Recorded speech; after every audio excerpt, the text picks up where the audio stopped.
My name is Charlotte, and this is the story of how I became the villain in my own family. It all started with my brother, Leo. He had always been the golden child, the one with the talent. While I was studying diligently, preparing for a respectable career in finance, he was holed up in his room with an old acoustic guitar, writing what he called songs. Our parents, particularly our mother, saw his passion as a cute hobby. I saw it as a distraction, a frivolous dream that would inevitably lead to failure and debt. We lived in a quiet suburban neighborhood in Ohio, a place where ambition was measured by college degrees and stable jobs, not by streams or album sales. My path was clear: Ivy League, a high-paying job on Wall Street, and a life of comfort and security. Leo's path, in my eyes, was a dead end. The tension started to simmer when he got his first gig at a small local coffee shop. He was 16, and the place was packed. People weren't just listening, they were captivated. I watched from a corner, a knot of resentment tightening in my stomach. The applause felt like a personal affront. It was a validation of his foolish dream, a public endorsement of his immaturity. Later that night, I overheard my mother telling my father how proud she was, how Leo had a real gift. I couldn't stand it. The attention, the praise, all of it should have been directed at my accomplishments. My perfect grades, my leadership role in the debate club. I felt invisible, overshadowed by a boy with a guitar and a naive smile. That night, I decided I had to do something. For his own good, of course. I had to make him see reason, to prevent him from throwing his life away on a fantasy. The next morning, I approached my mother while she was in the kitchen, meticulously arranging fresh flowers. I started subtly, planting seeds of doubt. "Mom, have you thought about how Leo's music will affect his college applications? What if he gets so obsessed he neglects his studies? It's not a realistic career." She initially brushed it off, but I was persistent, bringing it up in small doses, always with a tone of concern. I painted a vivid picture of a struggling artist, living in a dingy apartment, playing for pennies, a cautionary tale. My words were carefully chosen, designed to appeal to her deepest fear, a child's failure. Slowly, a flicker of worry started to appear in her eyes. It was a small victory, but it was just the beginning. Don't forget to hit that subscribe button to follow this story and more. My campaign of concern was working. My mother began to scrutinize Leo's every move. She'd ask him how much time he was spending on his homework versus his guitar. And the casual questions started to sound more like interrogations. He, being the free-spirited person he was, didn't seem to notice at first. But the pressure was building. Our once harmonious home was now filled with a low, humming tension. I watched from the sidelines, feeling a grim satisfaction. I was steering the ship, guiding my mother toward the inevitable conclusion. My plan was to make her the one who delivered the final blow, to keep my hands clean. I wanted her to see the logic of my arguments and act on them. The turning point came when a talent scout from a small local label showed up at one of his gigs. They were genuinely interested. My heart pounded with a mix of panic and fury. This wasn't supposed to happen. This was the exact scenario I was trying to prevent. Leo came home that night, his eyes shining with a hope I found infuriating. He was talking about a demo tape, a meeting with a producer, a real chance. "This is it, Charlotte," he said, his voice full of an excitement I had never heard before. "This is what I've been working for." I just gave him a cold, fake smile. "Don't get your hopes up, Leo. You know how these things go. It's probably just a scam." He looked hurt, but quickly shook it off, too excited to let my cynicism get to him. That night, I went to my mother. My voice was calm and steady, but inside, I was a storm of fear and rage. "Mom, this is getting out of hand. A talent scout? What if he drops out of high school? He's not thinking about the future. He's letting a fleeting fantasy cloud his judgment. You need to talk to him. You need to make him understand that his education and future stability are more important than this hobby." I played on her fears of a wasted life, of a child with unrealized potential, of a future filled with struggle. I pushed her to the brink, convincing her that a hard choice was necessary. It was the only way to save him from himself. The next evening, the confrontation happened. I listened from the top of the stairs, my heart thumping. My mother's voice was strained as she told Leo he had to choose. He could pursue a music career and be on his own, or he could focus on his education and remain a part of the family, with all the support that entailed. It was a brutal ultimatum, cloaked in parental concern. The room was silent for a moment, and then Leo's voice, a little shaky but firm, broke the silence. "Mom, you can't be serious. I have a real opportunity here." "I am serious, son. This is a dead end. Your father and I want a stable future for you," she said, her voice filled with a desperate conviction I had helped plant. He said he couldn't give it up. The silence that followed was deafening. He had chosen the music. He had chosen to be disowned. The aftermath was a cold, suffocating silence. Leo packed a small bag and left that night, his face a mask of betrayal and hurt. He didn't say goodbye to me, just looked at me with an expression I couldn't quite decipher, a mixture of sadness and something else, a deep-seated disappointment. I watched him go from the window, a knot in my stomach. A part of me expected him to come back, to capitulate, to admit that I was right, and that music was a fool's errand. But he didn't. He was gone. The house felt empty, and my mother was a wreck, alternating between fits of crying and a steely, quiet resolve. My father was stoic, but I could see the pain in his eyes. I tried to fill the void with my success. I threw myself into my studies, got a perfect score on my SATs, and was accepted into my top-choice university. I was the perfect daughter, the one who made the right choices, the one who didn't cause trouble. But the victory felt hollow. My mother's praise was now tinged with a deep sadness, and my father's encouragement felt forced. The unspoken question hung in the air. At what cost? I tried to justify it to myself. This was for his own good. He'd come to his senses eventually. Thank me for forcing him to grow up and get a real job.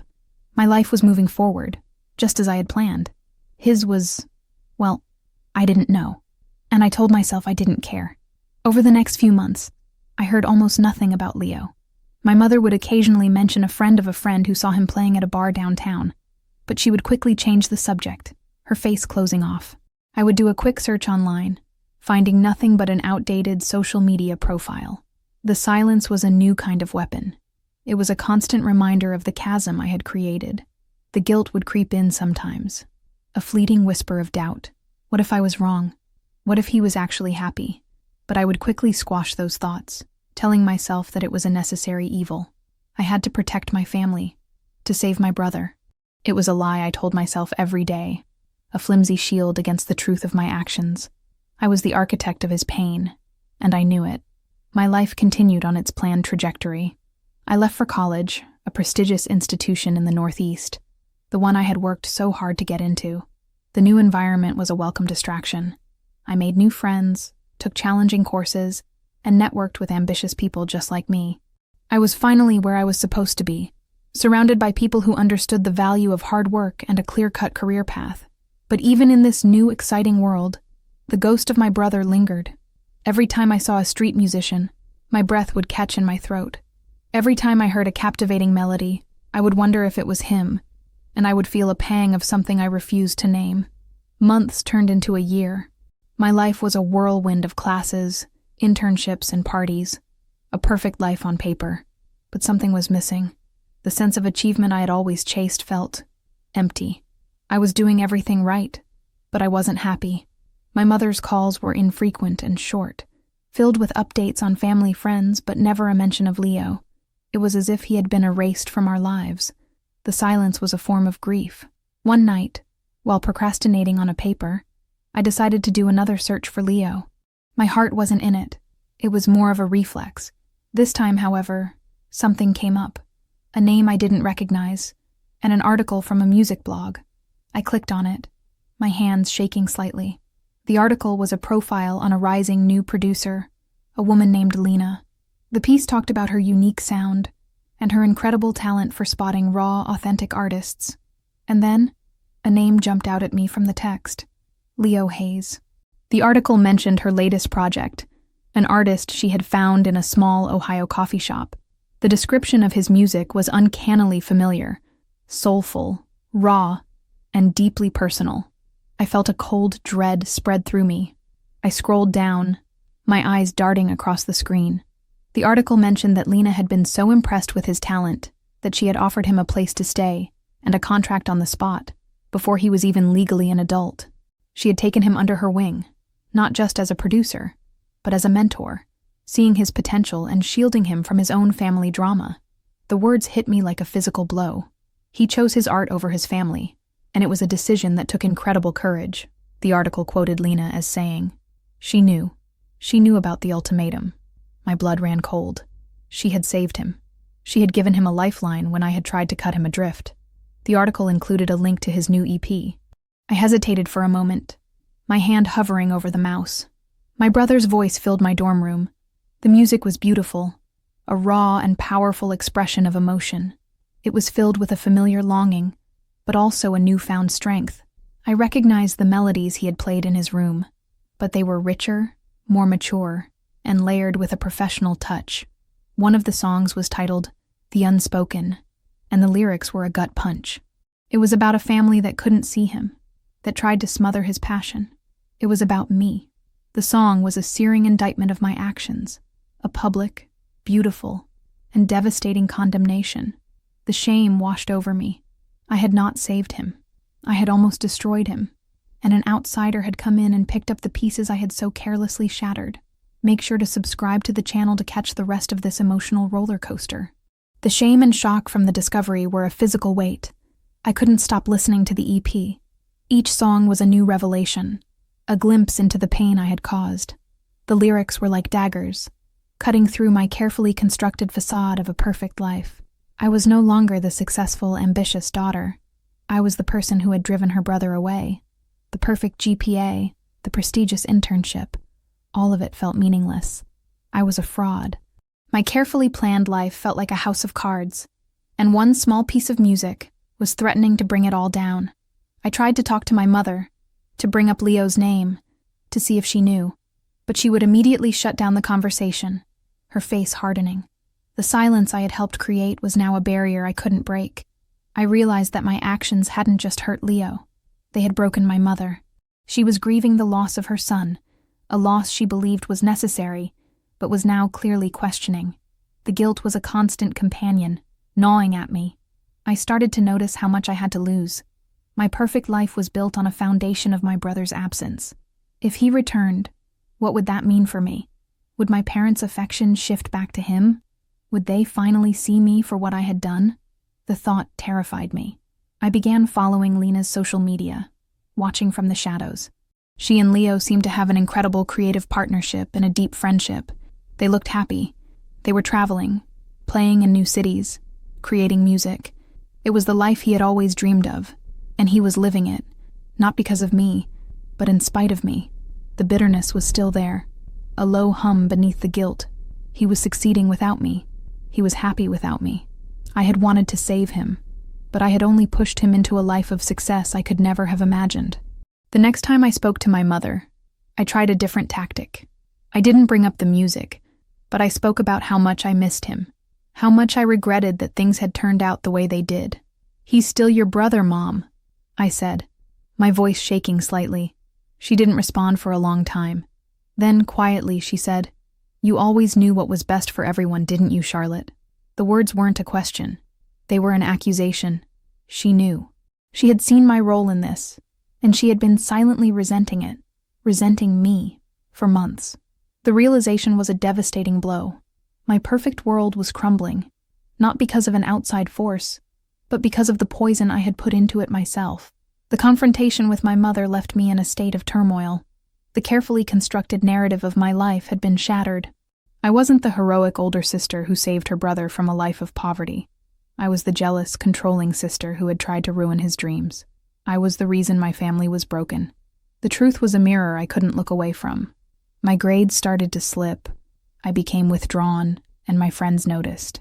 They asked what was wrong, but I couldn't bring myself to tell them the truth. How do you admit to your friends that you're a villain? My internship at a prestigious investment firm was a disaster. I couldn't focus, and the competitive environment I once thrived in now felt suffocating. The people around me were just like the person I used to be, ambitious, ruthless, and devoid of genuine human connection. I felt a deep, profound sense of loneliness. I had achieved everything I had ever wanted, but I had nothing. One evening, I received a text from my mother, a simple link. It was a local news article from our hometown. I clicked on it, my heart pounding. The headline read, Hometown musician Leo Hayes to play benefit concert for local youth arts center. A wave of relief, mixed with a renewed sense of dread, washed over me. He was coming back. But why? The article explained that he was now a successful artist and wanted to give back to the community that had inspired him. He was using his success for good, while I was sitting in my expensive dorm room, feeling miserable and defeated. I decided I had to go. I had to see him, to talk to him. It was a desperate, illogical decision, but I couldn't stay away. I booked a flight for the weekend of the concert, telling my parents I had a school project that required me to be in the area. It was another lie, but I couldn't bear to tell them the real reason. I wanted to see if I could salvage anything, if there was a glimmer of hope for a future where we could be a family again. I didn't know what I would say or what he would do, but the pull was undeniable. I was drawn to him, to the person I had pushed away, in a desperate attempt to find the peace and validation I had so foolishly tried to create on my own. I arrived in Ohio on a crisp autumn morning. The air was cool and the leaves were a fiery mix of red and gold. It was exactly how I remembered it, but everything felt different. The familiar streets were now tinged with the memory of a person I had lost. I drove to the venue, a small community theater, and the place was already bustling. People were lined up around the block, a testament to how far my brother had come. I felt a strange mixture of pride and a familiar pang of jealousy. I managed to get backstage, my heart hammering in my chest. I saw him from a distance, surrounded by people, his face lit up with a genuine smile. He was older, more confident, but still had that same spark in his eyes. He was talking to Lena, the producer, and she was looking at him with a mix of professional pride and a clear, personal affection. I felt a renewed surge of shame. This woman, a stranger, had given him the support and belief I had denied him. I waited until the crowd thinned and approached him. He looked up, and his smile faltered. His eyes, so full of warmth a moment ago, turned cold. "Charlotte," he said, his voice flat. "What are you doing here?" I stumbled over my words, trying to find the right thing to say. I came to see you. I'm so proud of you, Leo. I wanted to tell you that." It sounded pathetic, even to me. He just stared at me, his expression unreadable. "You came to see me? You're proud of me? The last time we spoke, you told Mom I was a failure and pushed her to tell me to give up my dream. You drove me out of our home, Charlotte." The words were quiet, but they cut deeper than any shout could have. I started to cry, the tears I had been holding back for months finally breaking free. I know. I was wrong. I was so wrong. I was jealous and I was scared. I was scared that you would fail, and I was scared that you would succeed and leave me behind. I'm so sorry, Leo. I'm so sorry. The words were raw, unfiltered, and honest. He didn't say anything, just looked at me, a long, quiet stare. It was a look of pure, unadulterated pain. He didn't hug me, didn't comfort me. He just said, "I have to get ready for the show, Charlotte. I'll see you in the crowd." He walked away, leaving me standing there, a broken, tear-stained mess. I had come looking for forgiveness, but I had only found the consequences of my actions. I realized then that a simple "I'm sorry" wasn't enough to fix what I had broken. If you're enjoying this story, remember to subscribe for more content. I found a seat in the back of the theater, feeling more alone than ever. The lights dimmed, and the crowd erupted in applause. Leo walked onto the stage, a guitar slung over his shoulder, and took a deep breath. He started to play, and the first song was one of his new ones, a powerful emotional ballad. His voice was beautiful, raw, and filled with a depth I had never heard before. He sang about heartbreak and loss, about finding your way back home, not to a place, but to yourself. He sang about the pain of being misunderstood and the strength found in authenticity. I realized then that my actions hadn't just hurt him. They had forged him into the artist he was today. After the show, he was surrounded by fans, a happy and successful artist, living the life he had always dreamed of. I watched from the sidelines, invisible. My parents were there too, in the front row, their faces a mixture of pride and quiet sorrow. My mother caught my eye and gave me a sad, knowing look. She was proud of him, but the happiness was tempered by the weight of what had been lost. I didn't approach him again. I knew I couldn't. My apology was an attempt to alleviate my own guilt, not to genuinely reconnect with him. He had made it clear that a simple apology wasn't enough. I had to face the consequences of my actions, and the consequence was that I had lost my brother. My carefully constructed life had been built on a lie, and the truth had finally been revealed. The perfect grades, the prestigious college, the future career, it all felt like a hollow victory. I had won the superficial game of life, but I had lost the one person who mattered most to me. I had to go back to my perfect life, to my empty dorm room, and face the reality that I was alone, and it was my own fault. I flew back to my college, but it wasn't the same. The ambition that had once fueled me was gone. I couldn't bring myself to study for my finance exams. I realized that the things I had chased, money, status, security, were a substitute for the genuine connection and love I had so foolishly thrown away. I started to see the world differently. I saw the people around me, so focused on their own success, and I saw the hollowness in their eyes. I was one of them, a ghost in my own life. The months that followed the concert were the hardest of my life. I was a shell of the person I used to be. I withdrew from my friends and my classes suffered. I finally went to my school's counseling services, and for the first time, I told someone the truth. I confessed everything: the jealousy, the lies, the manipulation, the pain I had caused my family. The counselor listened, patiently and without judgment, and for the first time, I didn't feel like I had to pretend. I was facing the reality of my actions, and it was the first step toward healing. I decided to take a semester off. I couldn't continue pretending to live a life I no longer wanted. I called my parents and told them everything. I expected anger, disappointment, but what I got was a quiet, sad understanding. My mother told me she had always known, and that she had been waiting for me to admit it to myself. She said she was relieved I was finally being honest. She told me to come home, not to a perfect house, but to a house of imperfect people who were trying to heal. I went back to Ohio and found a job at a local nonprofit, helping with their finances. It was a far cry from Wall Street, but it was honest work. I was surrounded by people who were genuinely trying to help others, and for the first time in my life, I felt a sense of purpose. I started volunteering at the Youth Arts Center, the one Leo had played the benefit for. I started learning the guitar, slowly, clumsily, not to be like him, but to understand what it was that had driven him. I started to see the beauty in the process, the joy in creating something from nothing. My conversations with my parents became more open, more honest. We talked about Leo, not with the old pain, but with a new, quiet acceptance. My mother would show me his music videos, and she would tell me how proud she was. The silence that had once filled our home was slowly being replaced by a tentative, fragile form of communication. I had a long way to go, but I was on a new path, a path of healing and humility. The person I had been was gone, replaced by a more compassionate, self-aware version of myself. I had lost the life I had planned, but I was slowly finding a life that was more real. A year passed.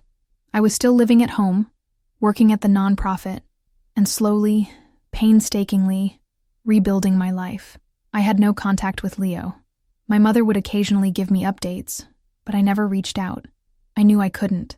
My apology had been an act of selfishness, an attempt to make myself feel better. I knew that the next move had to be his, if he ever chose to make one. Then, one day, a letter arrived. It wasn't from Leo, but from Lena, his producer. My heart pounded as I opened it. The letter was short, but the words were carefully chosen. She said she had read an article about me, about my work at the nonprofit and my volunteering at the Arts Center. She said she was impressed with the change in my life and told me that Leo was playing a small private show in town. She included the address and a simple phrase, "He knows you'll be there." It was not a request, but an invitation. I arrived at the venue, a small, dimly lit room filled with just a handful of people. It was an intimate show, and he was playing stripped-down, acoustic versions of his songs. He looked up from the microphone, and our eyes met. He didn't smile, but there was a flicker of something in his eyes. Not forgiveness, not yet, but a quiet acknowledgement. He started to play a song I had never heard before. The lyrics were about a brother and a sister, about a chasm that had formed between them, about the long, difficult road to healing. It was a song of pain, but also of hope. It was his song of forgiveness. When the show ended, he walked over to me. He didn't say anything. He just looked at me, and I looked at him.